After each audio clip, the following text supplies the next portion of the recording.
What's up, guys? Update. Got things fixed up a little better now. We got our 220 running. I'm gonna tell you all that yesterday. Got the server moved.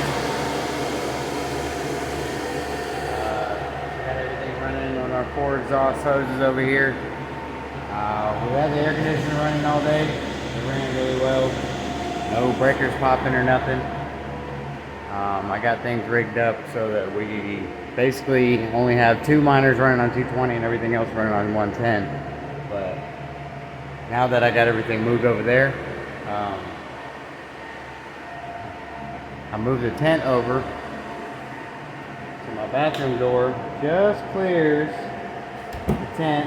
I'm gonna have to move this so I can walk by, but I'm gonna have a little path going all the way around the tent, and it just clears the heater. So I can get my 2-foot extension on now, and we'll have a 10 by 10 by 10 tent. So it's a tight fit, but it does work. So I'm gonna put that 2-foot extension on, and we're gonna get the roof on. That's the first step. Then put the floor in, and then you zip up all the walls. So stay tuned for I guess a halfway completed update. I'll be doing updates as I go.